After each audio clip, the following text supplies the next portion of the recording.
China? What's it going to be like as a global power? Well, 10 years ago, we probably wouldn't have asked this question with a sense of imminence. We could see China rising dramatically, but we didn't see it at that stage as a great power. 10 years later, the situation is very different. First, there's the decline of the United States, following or accentuated by the Western financial crisis. And secondly, there's the rise of China, again, following the Western financial crisis, and the doubling in size of China, the Chinese economy, in the subsequent 10 years, compared with the American economy growing by about 10% in that period. And as a result of these changes, under Xi Jinping, there's been a shift in Chinese foreign policy, which I think we're all aware of, which is moving from the Deng Xiaoping's idea of moving carefully, quietly, hiding your capability, hiding your leadership, to something which is much more outgoing and expansive, moving to the idea that China was not just a recipient of globalization, a player in globalization, but was also a maker and shaper of globalization. We're in a new situation. One of the difficulties, I think, that we've had in the West is we've always been on the back foot. We've always been a bit on the defensive. We've always been a bit behind the game when it came to China. We didn't really believe in it beyond the point. We didn't believe it was sustainable. And now I think we have to face the fact that this is a remarkable change that's taking place, and we somehow have to be able to make sense of it, to understand it. But the Achilles heel in the West has been that really we don't understand China. In some profound way, we don't understand China. And the reason for this is that our paradigm is that we are universal, that everyone should be, one day will be, is required to be like us. That there's only one modernity in the world. It's our modernity. Now, frankly, this is no longer a sustainable position. It hasn't been a sustainable position for a while, but it's absolutely not sustainable any longer in the world, because we see not only the transformation of China, but so many developing countries which do not come from the same historical, political, cultural roots as the West. And we have to now try and understand, in this context, the difference that is China. China has never been like the West. It isn't like the West, and it never will be like the West. I don't mean that there aren't connections, similarities, and so on, but there are some fundamental differences which are enduring differences. Now, I want to make 3 points in this context. The first is that China, we think of countries being essentially nation states. But China is not in any simple way a nation state. China, this was at the beginning of China, these rather crude maps I've got here, but 2,000 years ago, over 2,000 years ago, the beginning of China as a polity. The Han Dynasty, still over 2,000 years ago, you can already see is occupying a large part of the eastern part of China. It was only at the end of the 19th century when China got into big, big trouble and became very divided and occupied in parts, that China finally conceded that it should be a nation state. In other words, it adapted to the then European norms of the international system. And it began to call itself a nation state. So, you know, that's what, 120, 130 years ago, something like that? That's a sliver of time when you consider a 2,000-odd year history of China. So to understand China, we've got to understand it, in my view, primarily not as a nation state, primarily as a civilization state. That its inheritance is a civilizational inheritance. That ideas about the relationship between the state and society, Confucian values, the role of the individual within Chinese society, traditions like guanxi, a certain type of relationship networks in China, or even Chinese food for that matter, Chinese language, are civilizational inheritances of China which way predate the period of it being a nation state. So China is a civilization state and a nation state, and this marks it out, I think, in all sorts of ways. If we tease the different aspects of China properly, tease out the differences that China is about. And there's another example of this, and you know, China, of course, is huge. Those 4 provinces of China are have a bigger population between them than that of the United States. But the point I want to make here is that China, we think of China as often, you know, a very centralized country run from Beijing and so on, which isn't true actually.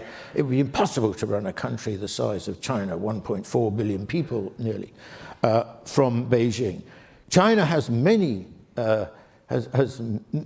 different customs, many different cultures, although its primary language is Mandarin, many different languages spoken, and so on.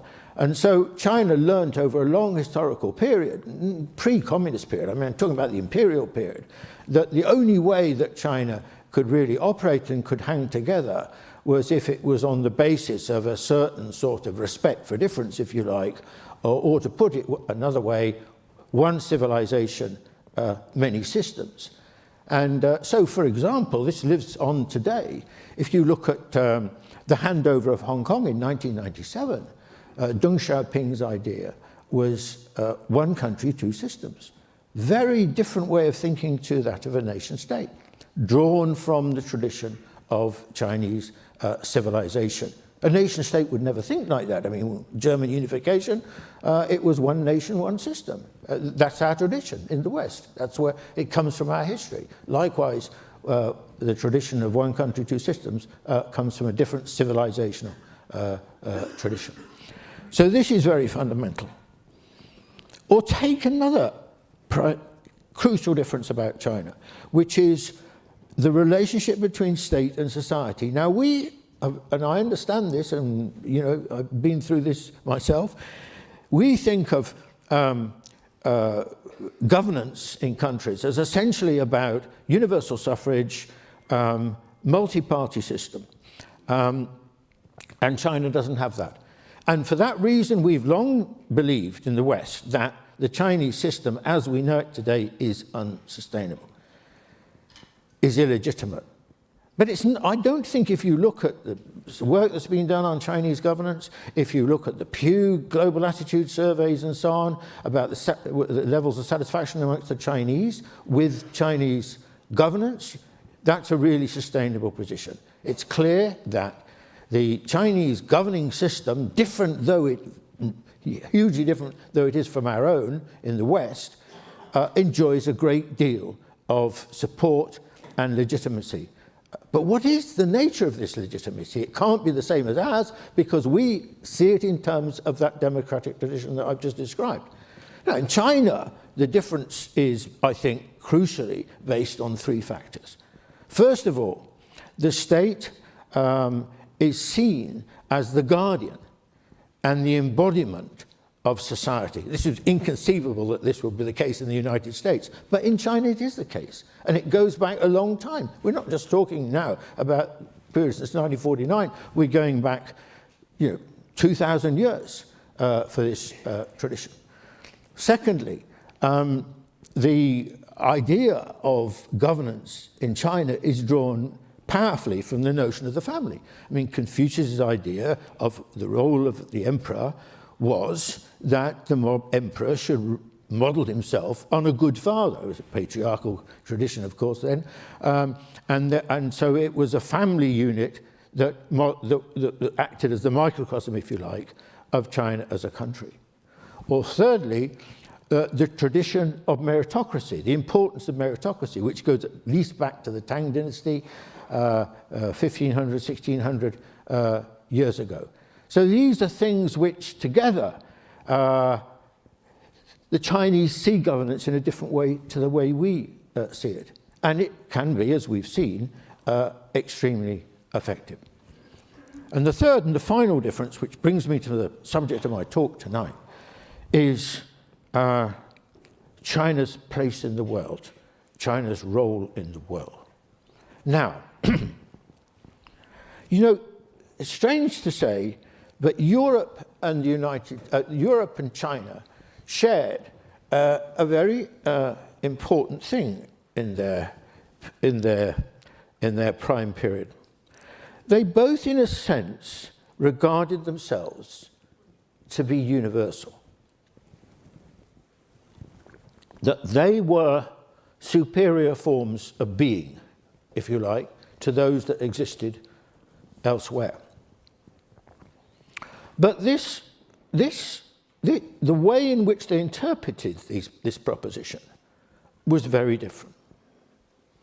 Europe interpreted this proposition essentially as an evangelizing mission to transform the world, to take the message of civilization to those who were not civilized, through the colonial mission, through Christianity, through language, through the culture, and so on.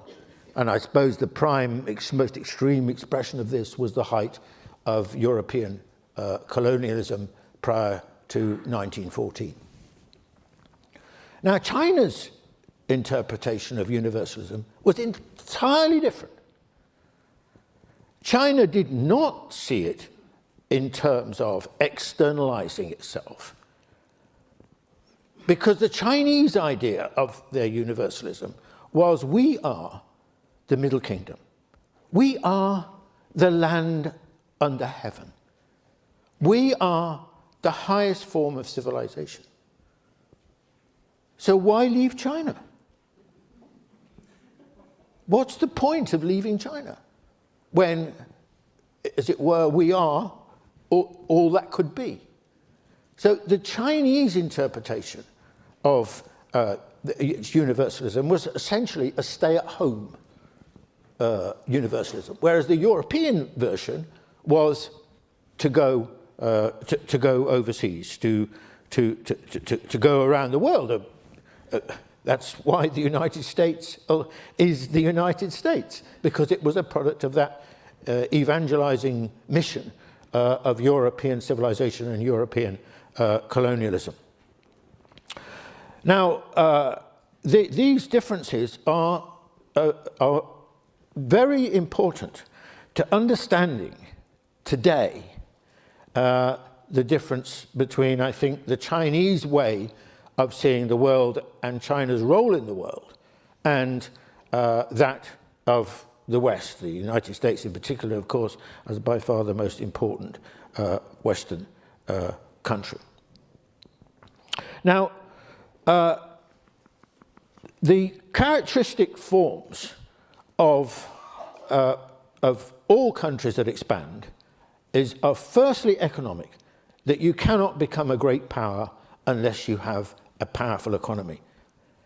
And that, therefore, the major players globally, historically, in the modern period, Britain, then the United States and China, have all shared this characteristic in varying degree. So that is an important commonality.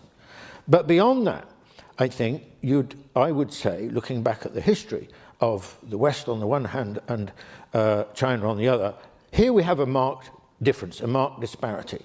Because military power and political power and political control have been extremely important in the Western tradition. I mean, maybe the highest form of this, as I said before, was colonialism. But it's been extremely important in the way in which the Western tradition has related to the rest of the world. Now, China is rather different. China didn't, I mean, do you know, in the 500 years from the mid-14th century to the mid-19th century, China only fought one major war with another country, which was Vietnam, which they got a bloody nose and eventually were defeated and had to retreat. There were only two major wars, actually, in that whole 500-year period between major nations, countries in Asia, compared with, say, 142 wars just between Britain and France. I say it's true, in that same 500-year period. So, for the Chinese, actually, you know, the Chinese had this system called, it's become called, at least in Western terms, the tribute system. And the tribute system lasted for probably about 3,000 years, the longest existing international system, or partial international system in the world. And this was essentially, it was not a military system. The Chinese did not, apart from that Vietnamese example, invade other countries. It did not, by and large, interfere in the politics of other countries. So there isn't a strong tradition, or any real tradition beyond a point in China, of exercising military or political power. What mattered to the Chinese was cultural power.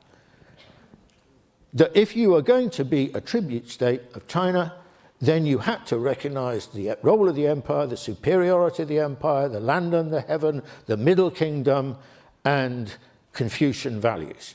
You were required to do that. As long as you did that, you could more or less do anything, up to a point. But that was essentially the Chinese system.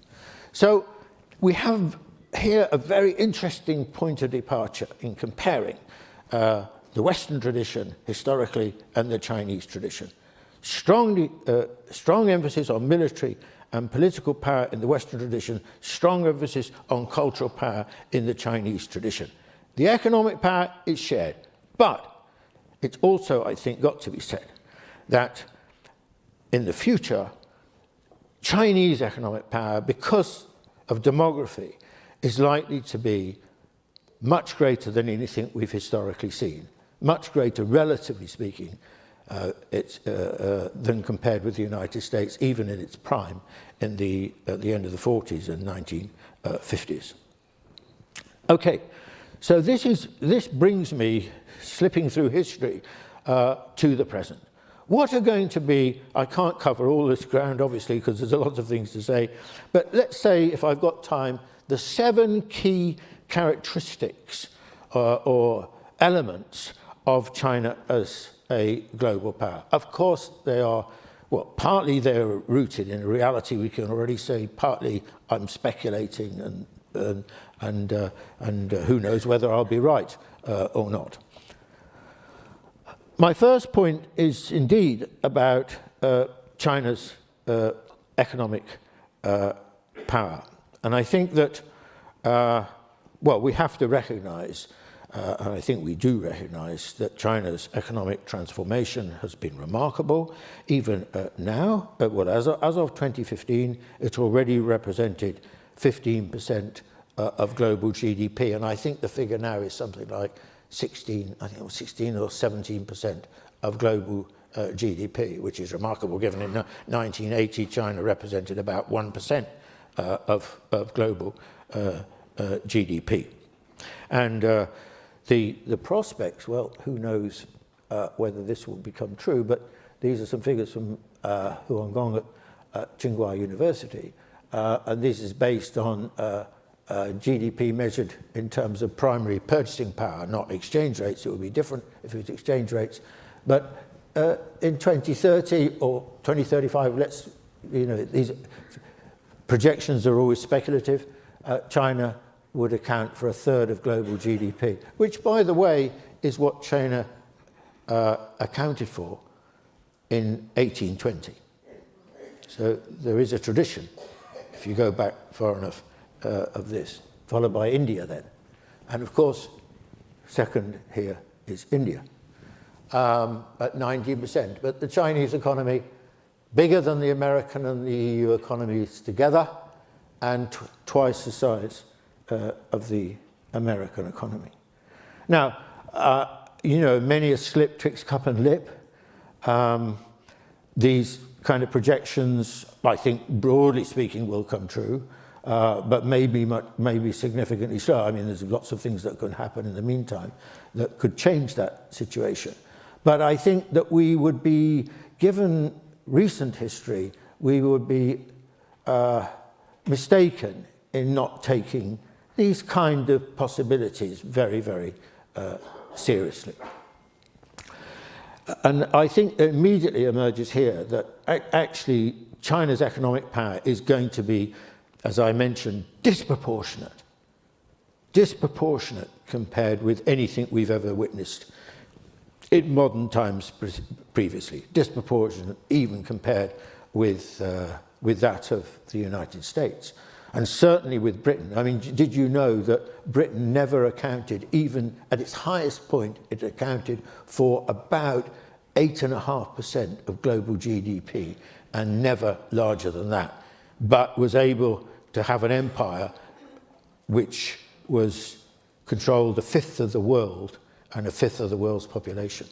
But it never had that strong an economy. So my second point about China as a global power is about its relationship with the developing world. Now, there is no doubt at all that the most important bilateral relationship to China is that with the United States. And it also regards its relationship, in a rather different way, with the European Union to be very important. But strategically speaking, I don't think that is an accurate way of seeing how China views its relationship and its priorities in terms of the world. I think that China's most important strategic priority in its thinking is its relationship with the developing world. Now, I think that a key part of the explanation for this is where China's come from. China, of course, in 1978, when Deng Xiaoping's reform started, was extremely poor and was poorer than a lot of African countries in terms of per capita income. And so therefore it's seen itself as having a certain affinity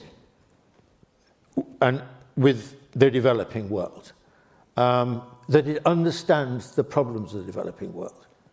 Furthermore, of course, there were other attractions of its relationship with the developing world. For example, China, like other East Asian countries, Japan, Korea, is very poor in natural resources, and China, to fuel its industrial transformation, needed large amounts of raw materials. So the relationship with Africa, which actually dates back a long time to the 1950s, was very important to China.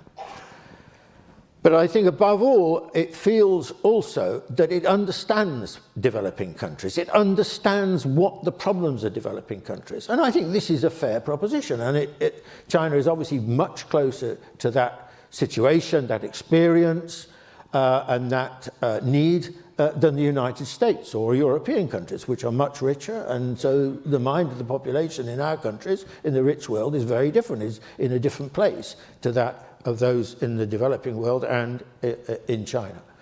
So China, I think, sees its future very much in terms of its relationship with the developing world. This explains why, for example, it's developed such a strong relationship with African countries. Now, there have been a lot of criticisms of China's relationship with the African countries, but I think that if you look at public opinion, for example, in Africa, according to Pew and so on, China, the majority attitude, 65% of Africans have what's called a favorable attitude towards China. And one of the things China's done is, by becoming a serious source of demand for African raw materials from those countries that produce a lot, has boosted the prices. And one of the reasons why I think African growth rates over the last 10 years, probably the biggest single reason why African growth rates are now very strong in some countries, is because of this relationship with China. Also, I mean, China, unlike the West, Europe, and America wasn't really involved in this, but European countries, has been generous in terms of, and recognized the importance of providing infrastructure and so on. It's made mistakes, it's criticized, and so on.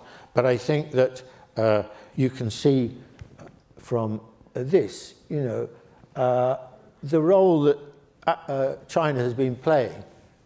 Unfortunately, the American relationship with Africa, the trade has been falling, but you can see that China's been a very important player. And I think this is likely to continue. And just bear in mind here, a very important point.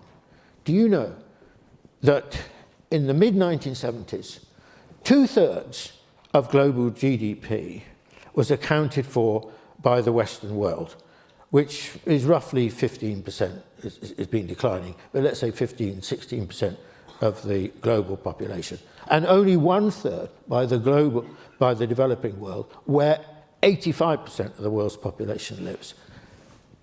Today, the figures are, this year, are 59% is now accounted for by the developing world, and I'll get my figures right here, 39% by the developed world.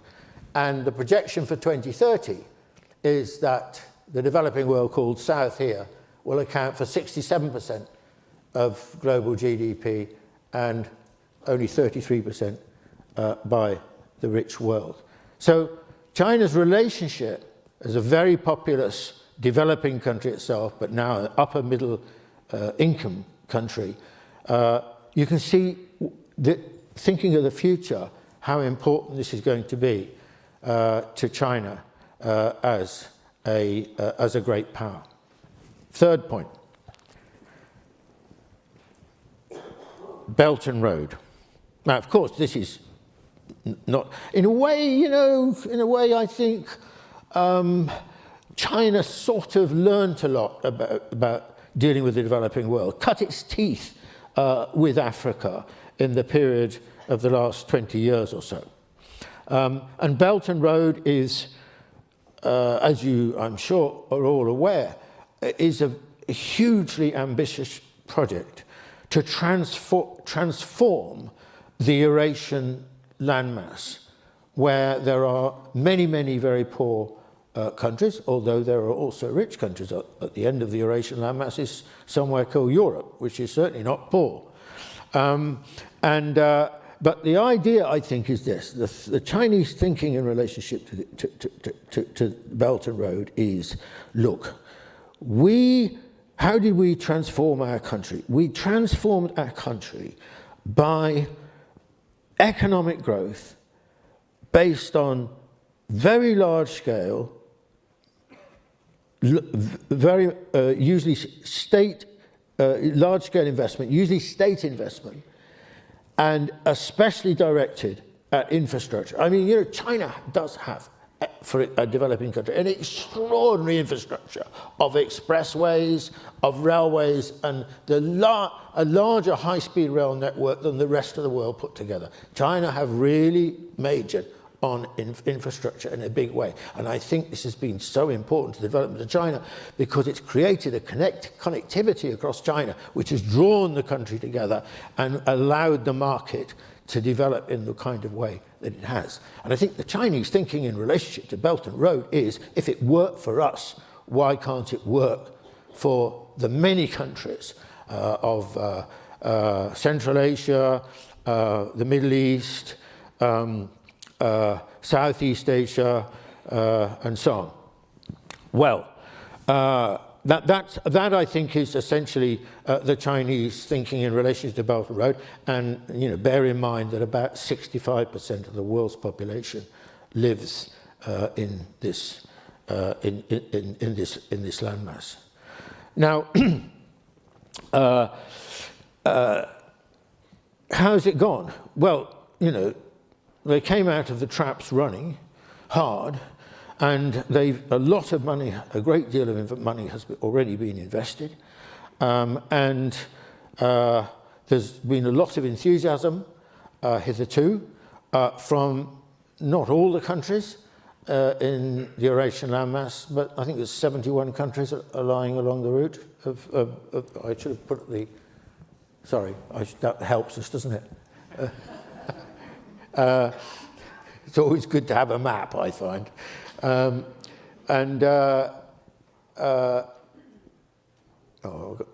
Okay.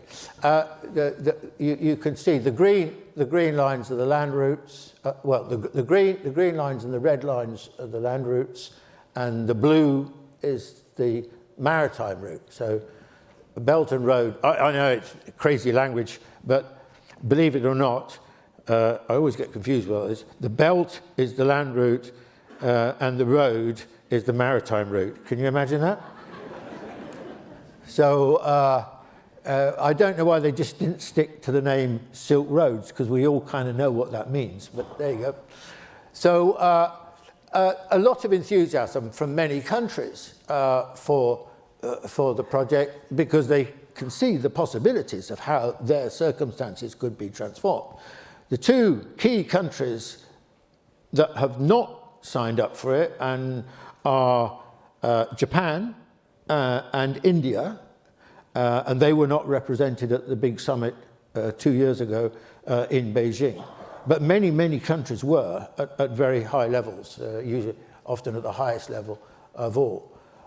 Western Europe was represented, most governments, but not at the highest level, usually. I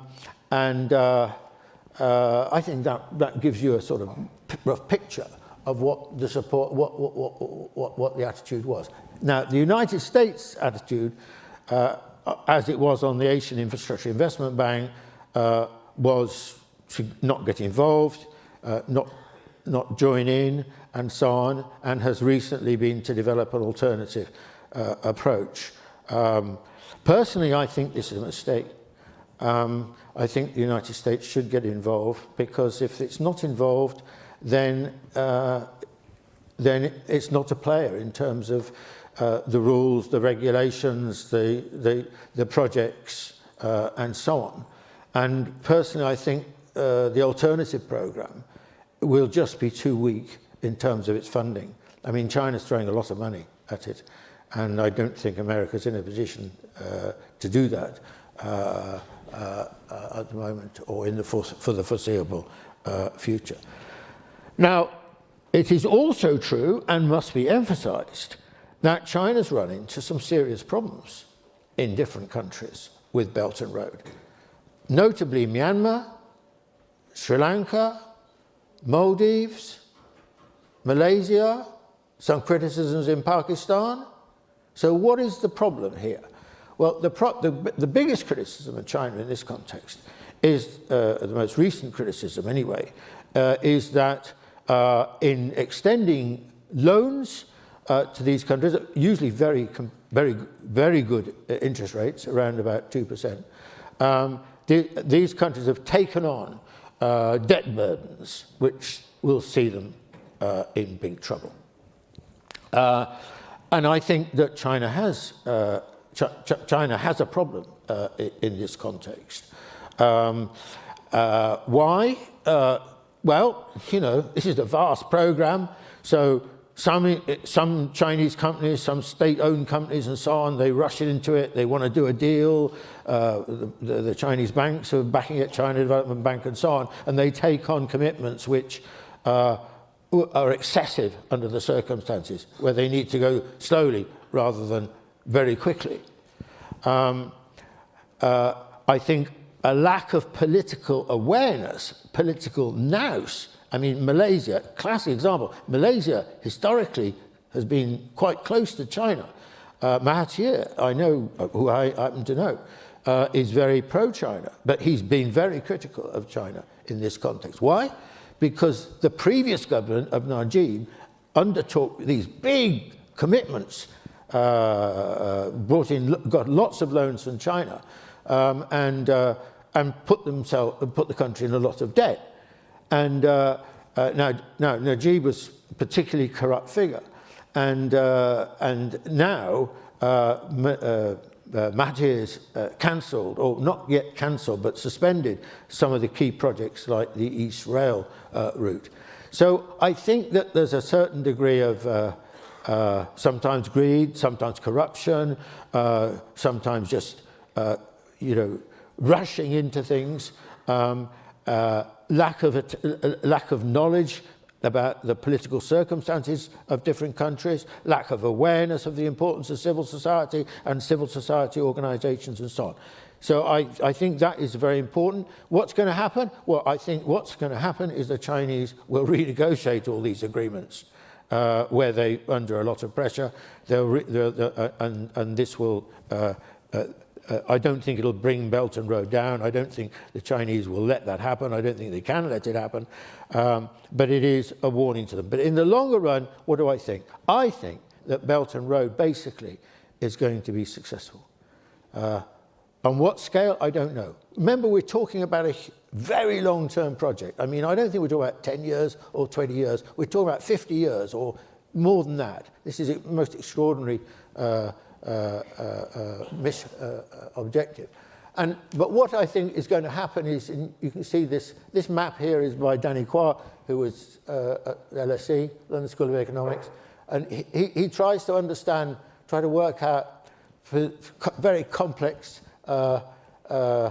econometrics where the center of the global economy is. And he estimated that in 1980, it was those yellow spots just off the African coast, and he's seen it moving, and now he thinks it's just above the Arabian Peninsula that is now the center of the global economy.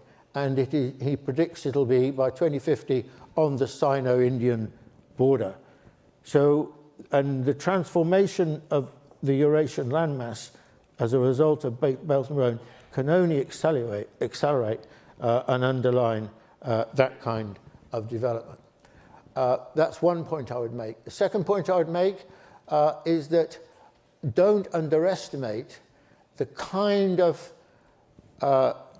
transformation in governance that is likely to come from Belt and Road. Many countries, at the moment, there aren't really strong regional organizations across large parts of the landmass. And I think what we're going to see is a transformation in the idea of the nation state, new regional entities being created. In other words, a revolution in governance across the region in ways that at the moment I can't predict exactly what they'll be, but I think there would be inevitable consequence of this process.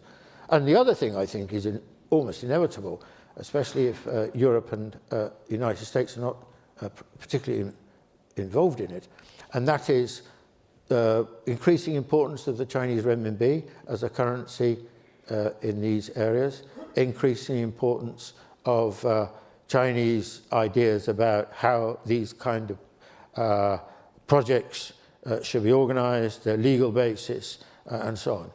Two courts are being established, one in Xi'an and one in Shenzhen, to hear commercial disputes in Belt and Road projects, which is an illustration of this point.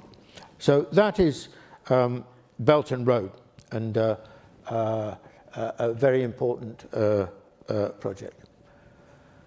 Now, this brings me to just a couple of points that I want to make, which is very quickly.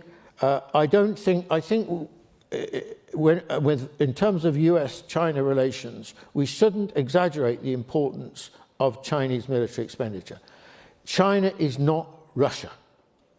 The Soviet Union believed in military competition and the arms race, and you can see even today when the country is much weaker and much poorer, it still places a disproportionate emphasis on military expenditure. I don't think China is like that. Takes me back to the earlier point about history and China not essentially regarding military power with the same priority as is true in the West and certainly in the case of Russia. And the other point I want to make before just finally making some points about US-China relations, and that is China is also not going to be a political meddler. Why?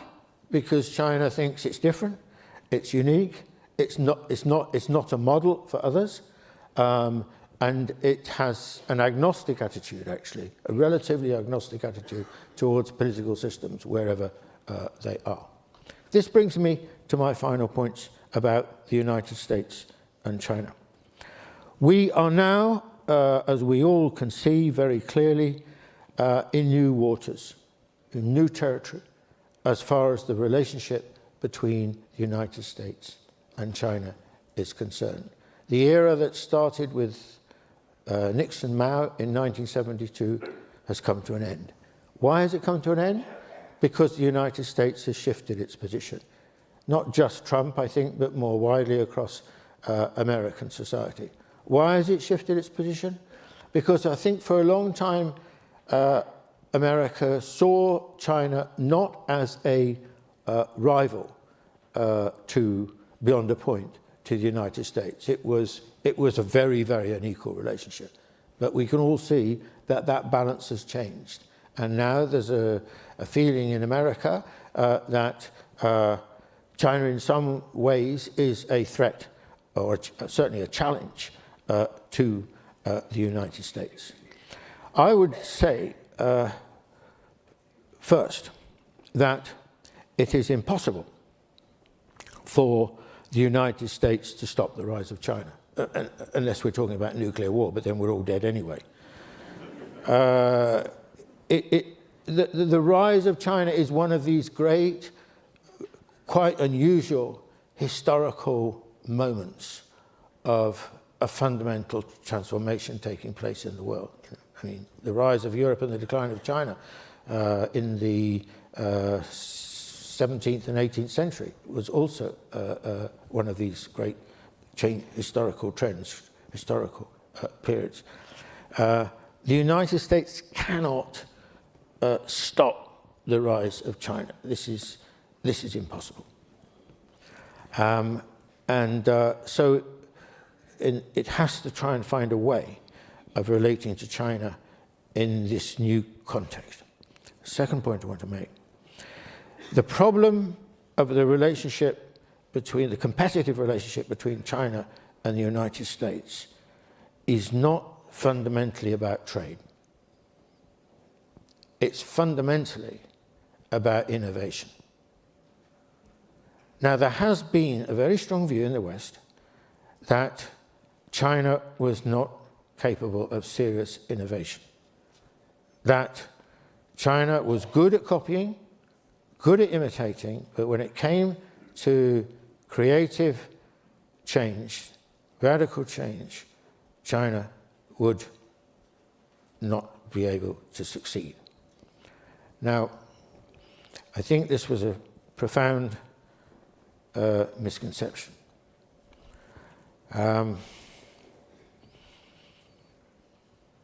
You see, ever since 1978, it's true that in the early decades, China was by and large taking existing technologies and applying them to the new circumstances in China. But even that kind of approach is not simply copying. It involves a process of incremental innovation, not radical innovation, but it's nonetheless innovation. And I think across Chinese society, when it was growing at 10% a year or now 7% a year, this led to an enormous buildup of innovative capacity, of innovative thinking across Chinese society. This was not just, this has been going on for a long time. And now China's reached the point where it is capable of competing in areas which you and I, certainly I didn't, expect China to emerge as a serious player in the world. I mean, the United States has had a monopoly, basically, of a lot of technologies, particularly those coming from Silicon Valley. And yet, within a very short space of time, maybe 10 years, less than 10 years, firms like Tencent and Alibaba have emerged as, on a par with the top American technology firms. And Huawei has to be included in this category. So China's rise, economic rise, is going to be a formidable challenge to the United States. And the only way that I think I think it's a mistake for America to react in a protectionist way to this. I mean, I'm not saying don't do any protection whatsoever under any circumstances, but in general, the danger of protectionism is that you withdraw, it's a defensive response, when in fact, basically, for example, it's very, very important that American firms are competing in China because China is becoming such a competitive, ruthlessly competitive and dynamic economy. So you have to be part of it to learn from it, because learning is going to be very important in relationship to how we in the West respond to the rise of China. My last point, and I'll finish with this, is the key question, I think, for us in the West is, and particularly for the United States, is to find a way of relating to China based on a different assumption.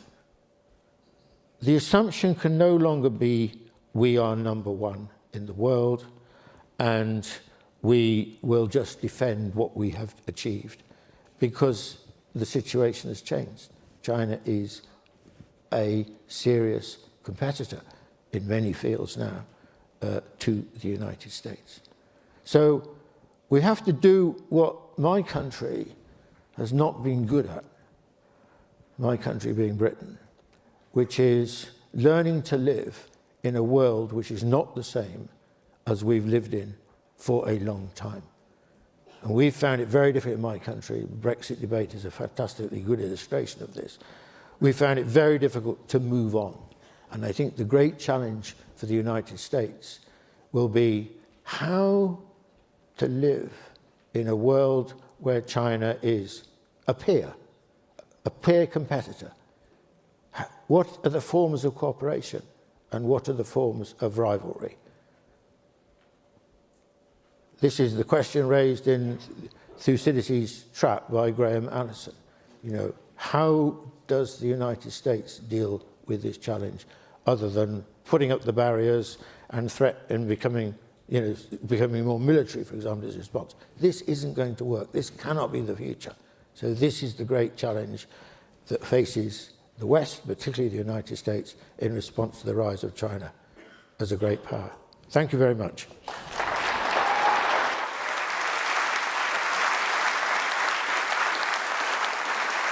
All right, Martin, thank you very much for that very thought-provoking opening setting of the table with your thoughts. I want to start out by interrogating one premise of your argument. And that's not the part where you say that China is on the rise. That's fine. I think most people would agree with you that China is indeed on the rise and has been for more than 20 years now. But I would like to interrogate the part where you presume that the West is in decline. Life is still pretty good for many people throughout Europe and for a large proportion of the population in the US. And life is still quite, in fact, very difficult, I would say. As a reporter, we get to see these things. For most people in China, notwithstanding the many, many, many millions of people who've been lifted out of poverty in China. The Communist Party continues to tighten the screws, and a lot of that bureaucracy and other things endangers China's economic rise. And China has actually, I think some would say surprisingly, proved to be quite vulnerable to US pressure on trade, whatever one might think of President Trump and his rhetoric and methods and him as the messenger. So how do you actually back up that argument that the West is in an inexorable decline compared to China? Well, it's not, it depends on how you define decline, obviously. I define decline as not absolute decline, which is quite unusual. It does happen to countries, but it's very unusual. But decline as relative decline. That is, for example, what proportion of global GDP does the United States account for? Purchasing power parity, of course, though, as you said. Could be either. In the graphics you showed, though, were PPP. PPP. But it's true of exchange rates. It's just that exchange rates is slower than, but if you do the graphs, they're more or less parallel to each other. So now in terms of relative decline, I mean, the United States, for example, its highest ever proportion was, not surprisingly, during the Second World War. But even in the 1950s, American proportion of global GDP was just under 29%, something like that. And now it's well below 20%. That is a very significant decline. Now, it doesn't mean that American living standards are falling, because by and large, for most people, but not all people, as we found from the politics of the last few years, but basically, American life has got better. Meanwhile, China's relative, obviously, as I explained, relative proportion of global GDP has been rising very quickly. So that's what I mean. If you take Europe, it's exactly the same position in relation to Europe. In fact, European decline has been more accentuated than American decline. And there are other problems to worry about for the West. I mean, growth rates are very low. I mean, you asked me this question 10 years after the global financial crisis, and the impact on the West was very bad. I mean, even so far as to have hit Beijing as well. Growth rates in China are also considerably lower than they were 20 years ago, 15 years ago, when you and I were both living in China. So give us the flip side of some of what you've explained to us in the keynote. What do you see as some of the major barriers and obstacles that China is likely to face in its rise? Well, multitudinous.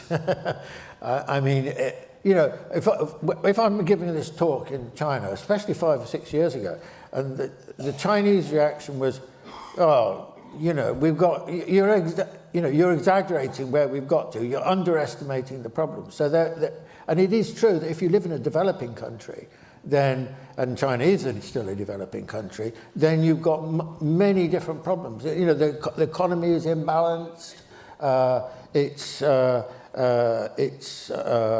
It has serious funding problems, all sorts of difficulties the economy has. What do I think the biggest problems are? I think the debt problem is a serious problem. This is internal debt. It doesn't have external debts, but it has internal debts, and the internal debts are to banks, basically. Excessive lending on the part of particularly state-owned companies, not individuals. And also by local governments and provincial governments, especially local municipal governments.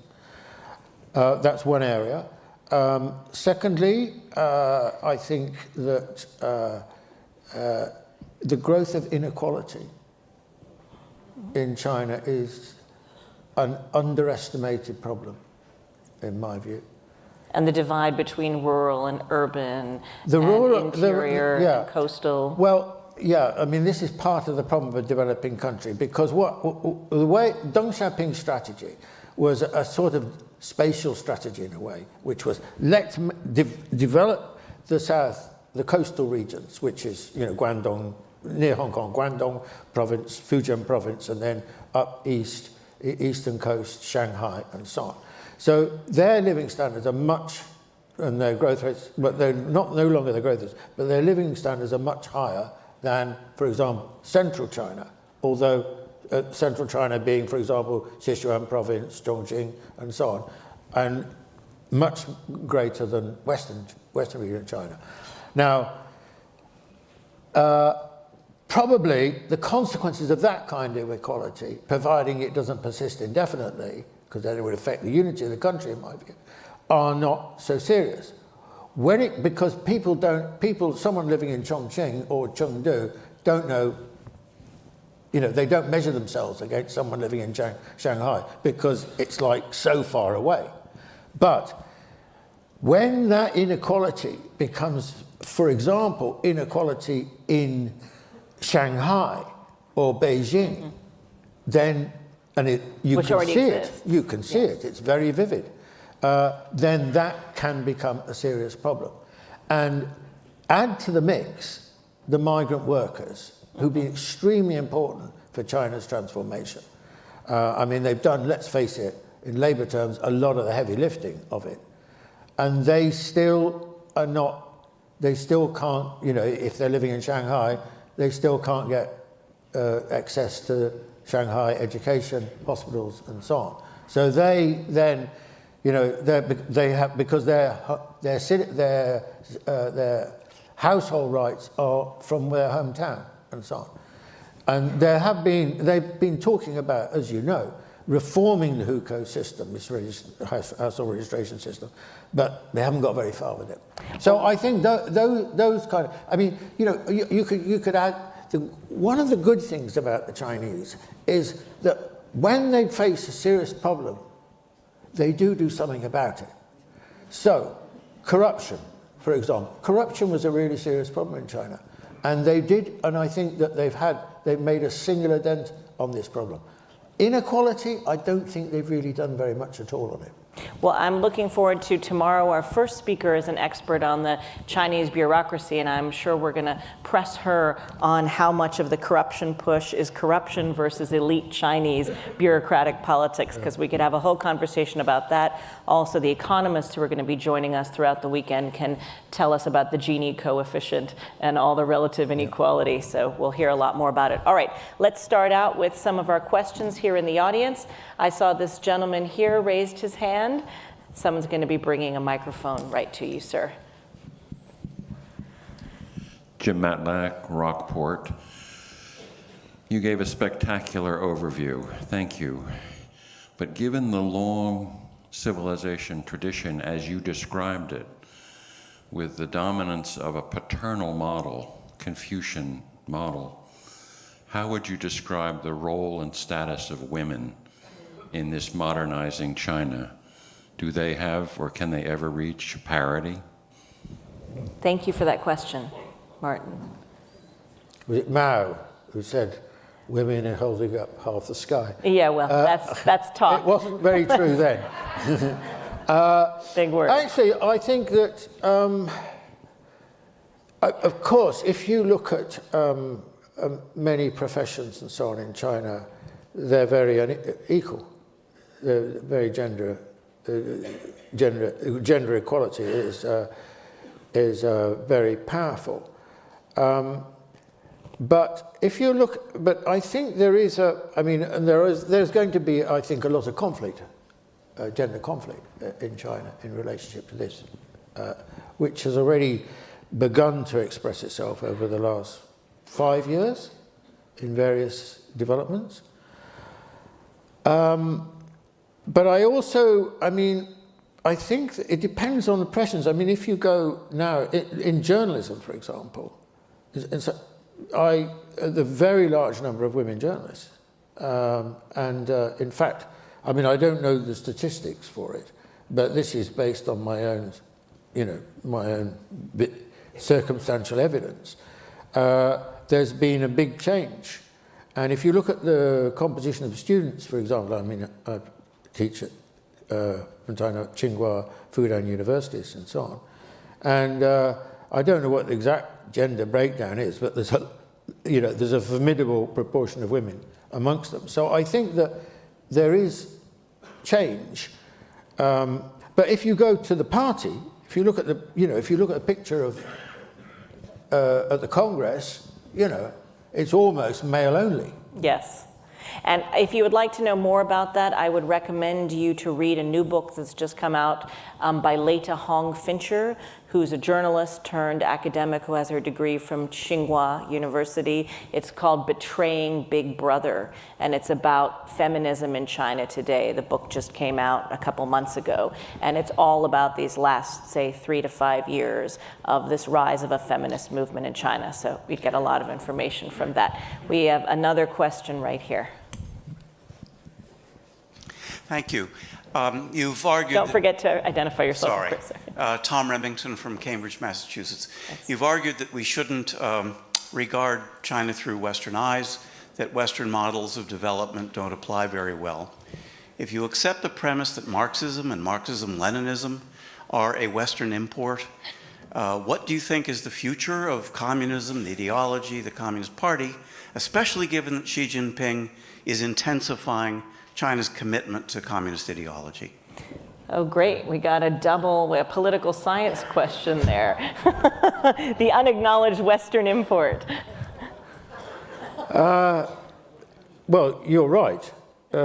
Clearly Mao and the Chinese Communist Party, was founded on the basis of the Marxist tradition at the same time as most communist parties were founded. I think the Chinese Communist Party was founded in 1921. But I think that one of the great successes of Mao was his ability to indigenize Marxism in a way that the Soviet Communist Party failed to do. And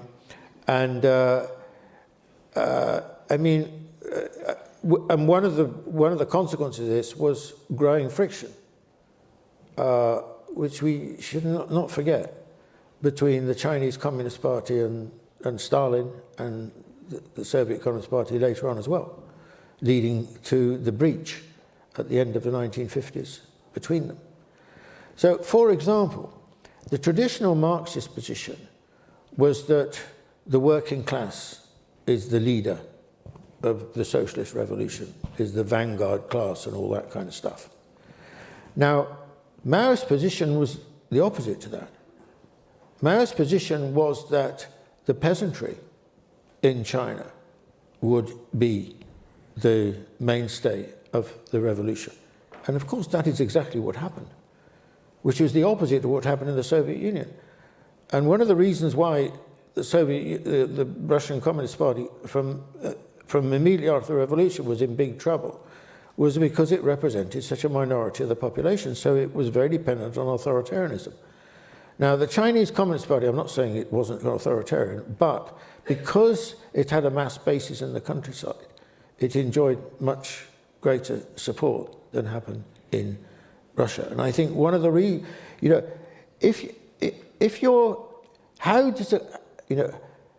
is a party, whatever the party is, whether it's communist or, your parties or whatever, is it able to change? Is it able to move with the times? This is the great question, I think, facing political parties. And the Chinese Communist Party, we've got to be objective about this, has clearly changed enormously, hugely.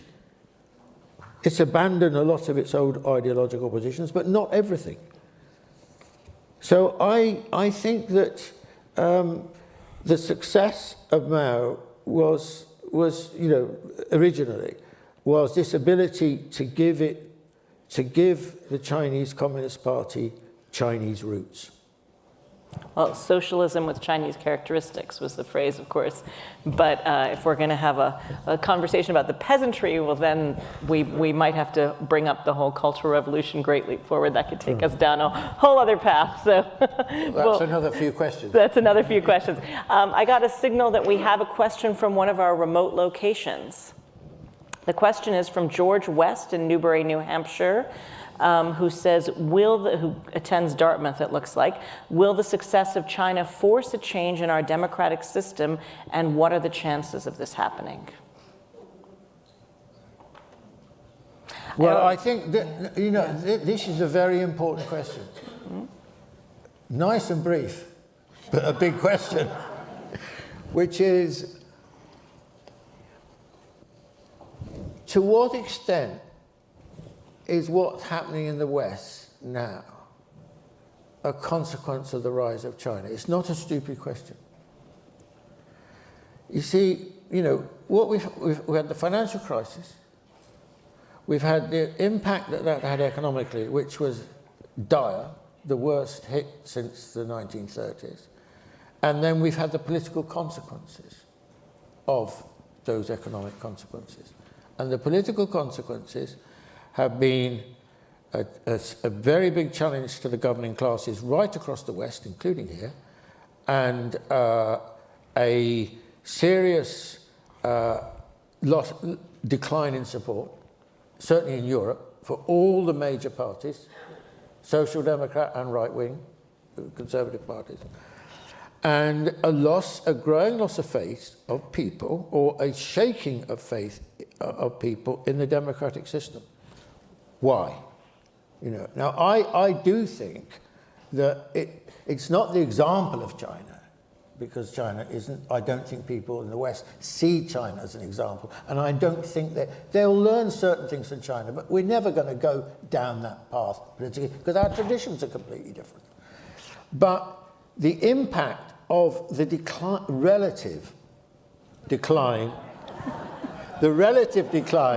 of the West, you can feel this, the angst in the countries. I mean, the decline, for example, you take European leaders, or leaders in my own country, are diminished figures now. They seriously diminished figures. People do not respect them in the way that they used to. Why not? Because they don't have command of the societies, authority in the societies that they used to have. But when you use the word command and authority, I hope you're not suggesting that authoritarianism is a preferential, preferable. I'm not making any value judgments like that. I'm just saying, look, the question is to understand what the consequences might be. So in that sense, we need to be good analysts and observers. Mm-hmm. We don't just, fatal politics is just to, only notice the things you like and ignore the things you don't like. Then you're in big trouble. And we'd have to put some big blinders on all over the world for the last several years. I think we have time for one last question up here in the balcony. Go ahead. If I try to stand, I'll probably Could you fall stand down. up, please, sir? If I try to stand, I'll probably fall down. Oh, please don't. Please don't. No! Sarge Cheever, Wellesley, Massachusetts. Sir, could you comment on China's treatment of its minorities, which seems to range from historical toleration to enforced conformity? Are you specifically referring to the Uyghurs? Uyghurs and Tibetans. In detention camps in the West and Tibetans? Well, I think that this is a very good question. I mean, I think it's a very complicated question, actually. The reason it's complicated, in one sense I think for me it's simple, and in one sense it's very complicated. The complicated part of the question is, look, China is an extremely diverse country. Extremely diverse. Many, many different ethnic and racial minorities. But the most extraordinary feature of China is the way in which, over a very, very long historical period, the great majority, well over 90% of the population, by general agreement, have come to regard themselves as Han. So the Han is, of course, ultimately race, ethnicity is a cultural question, not a physical question. But now and they embrace many, many different different people. So many minorities now regard themselves to be Han. And that's not through repression. That is through the process of, Sinicization, if you like, over a very, very long historical period.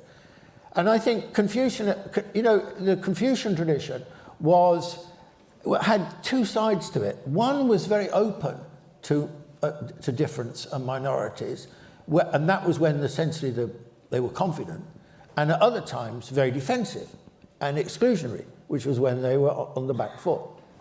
So I think in many ways, I think China is, I'd say, has ethnically been a very successful country. But I think since 1949, there have been in my view, the biggest failure of the Chinese government has been in relationship to Xinjiang and Tibet, where this old defensive mentality, the old Confucian defensive mentality, had the upper hand, and therefore a lack of proper recognition of cultural rights, of religious rights, of the practice of those has been very clear in Tibet and in Xinjiang. Now, we should distinguish between the two, I think, as well. I mean, Tibet, I can't, beyond a point, I can't understand why the Chinese don't pursue a different policy, because Tibet is not a threat to China. It's not. Xinjiang is a more difficult problem, because Xinjiang is bordering on the other Central Asian republics. There is a serious terrorist problem. And I was in Urumqi about 4 years ago now, which is the capital of Xinjiang province, and it did remind me of my visits to Belfast and Londonderry during the Troubles, because there were sort of semi-armed patrols and vehicles and so on all over the place. And so it was clear that there was a serious terrorist problem. Although one wonders whether that feeling is also caused by the repression. The figure that you used of 90% of people feeling happy to be Sinified, I'm not sure where that figure comes from. I can certainly say traveling in Xinjiang and in Tibet and in minority areas in southern China, in Yunnan province, for example, those minorities don't feel Han, and they feel sad that their culture is being suppressed. And I'm thinking of Naxi culture, Dongba culture. I mean, as a reporter, that's the observation. So I'm curious where the 90% figure came from. I don't think it's true in a province like Yunnan and so on. It's repressed. I mean, No, not repressed at all. Not repressed, but what happens with industrialization and modernization is customs do get lost. Mm-hmm. It's not a question of political repression. It's a question of the way in which commercialization, for example, of people's lives and so on, leads to the loss of certain forms of customs and identities. And that has been true. That's not just true of China. That's happened rampantly across the West. Mm-hmm. We may loss of languages and so on. We may very much regret this, but it's not an easy thing to deal with. What I'm talking about, and I think the question is directed at this, is what about clear political and social repression of people? Okay, and that is a different question. And I think this is a big problem. I don't go along with all the stuff that's been said about what's happening in Xinjiang. I don't think that is necessarily exactly what's happened. But I do think the Chinese, over quite a long period, have got the treatment of the Uyghur and the treatment of the Tibetans wrong. Mm-hmm. And is there a solution to that? Is there something? Do you see a way? Because I think the questioner was sort of asking. The questioner seemed to be asking, why are they doing this? Is there a way that China can be convinced that these are not threats to them, these large minority populations? And I don't know if in Urumqi was that because I haven't been to Urumqi in the last 4 years. I don't know if that feeling of Londonderry, Belfast, which I didn't know during the Troubles, I was never there, was that because those people were politically repressed? Or, what was the chicken and what was the egg? well, I'm curious. yeah, I mean, in Urumqi, what was the feeling Yeah, I mean, there? it was not so... Yeah, I mean, what happened in Northern Ireland was that the Catholic minority population basically had inferior circumstances to the majority Protestant population. It wasn't just about religion, but shorthand, we'll use the religious terms. And there was a long yearning, unsurprisingly, for unification with the Irish Republic, and hence the IRA and the Terrace Acts and so on. And eventually, of course, the solution was found to this. Well, it's not yet properly found, but there will be, in my view, a united Ireland. That'll be what happens. Oh, I doubt we're going to have a Senator Mitchell doing a Good Friday Accord for Xinjiang, but I don't know. Well, maybe you should suggest it. All right. I don't know if we have time for one last question. No, I'm being told we do not. All right. Well, then let me thank everyone for being with us tonight and remind you that the Opera House doors here are going to open tomorrow morning at 7:45 in the morning. Seating will be available at 8:15. The conference will begin promptly at 8:45. And just a nice note is, if you don't know this, the 2-hour parking rule in town does not apply on Saturdays or Sundays, so park to your heart's delight. Please join me in thanking Martin for sharing all of his time with us, and we look forward to seeing you tomorrow.